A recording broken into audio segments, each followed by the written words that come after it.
guys, I am Davey Wavy, and I'm here with Dr. Greg. Hi. And Sam. Hi.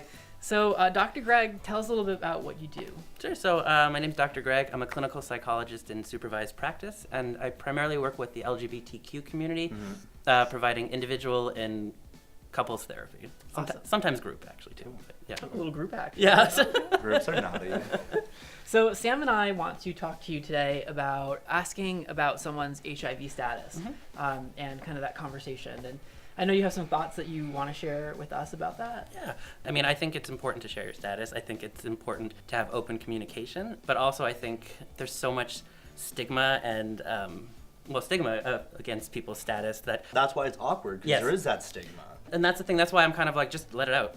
You know, like, let's break down that stigma and that shame.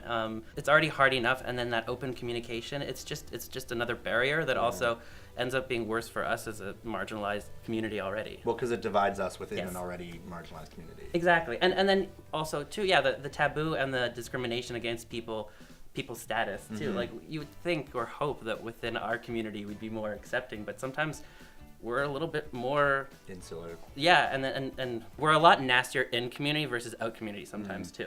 When I was first new, like, it scared the shit out of me because I just didn't know anything about it except for, all the evil, like, propaganda type stuff that makes you think it's this, like, bad thing. And I remember specifically because I was seeing this guy and he told me and I totally freaked out. And I just, like, pulled away because I was so new. He was, like, the first person I'd ever had that experience with. And I contacted him years later and I was like, I really want to apologize for how I acted. Like, it must not have made you feel very good. I was just scared kind of thing. And then as I educated myself more, I was a bit more understanding. I think that's the big You make a great point there too, that it's education. Because, like, some people think that, if you're HIV positive, like, that you're automatically going to get HIV. Yeah. And also just with medications and everything, people don't realize, like, the reality of what it is. And I think it's really important to educate yourself. Yeah, if you're old enough to ask about someone's status and you're old enough to educate yourself what it means, someone, does share with you, that does share their status. PrEP has kind of lessened the stigma that people have experienced. I think so. I think PrEP is amazing. The problem, though, is sometimes people don't realize that there's other STIs you can get. It's a bit of a double-edged sword. Yeah, like, sometimes you still should use a condom, but a lot of times. Yeah. For people that are HIV positive and undetectable, like, there's so much more, I think, like, education around it. There's knowledge and people are there's less fear. It is a big deal, but when someone's like, I'm positive, I'm on meds, I'm undetectable, like, I'm on PrEP, like, with the advance in treatment and medication, like, it's a lot more, I feel like now it's a lot more manageable. And so when I've even had people say, like, I'm HIV positive, I'm undetectable, I'm like, thank you, like, I still take the right steps, but, like, it doesn't really freak me out as it might have used to because of the advancements in care and treatment. We're also having this conversation in Toronto, and, like, it's a city. There's a lot of gay people. These are conversations that people are probably more accustomed to having. I suspect in other areas of the country and the world, it's not like it is in Toronto. Yeah. That's a great point. I have to check myself all the time that I live in a beautiful queer bubble. What would your advice be for people kind of initiating some of these difficult conversations around, like, status?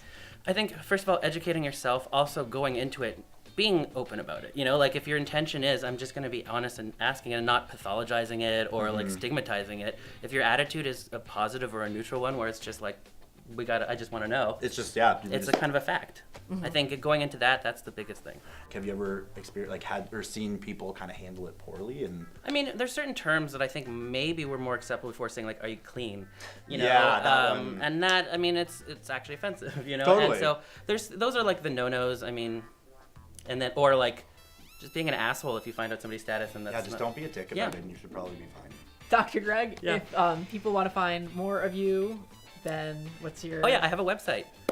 www.drgregmendelson.com. And we'll put a link to that down below, and we'll put a link to Sam's Instagram. Come check me out. And your cat. He's really cute. Yeah. Thanks, guys, for watching, and as always, more to come.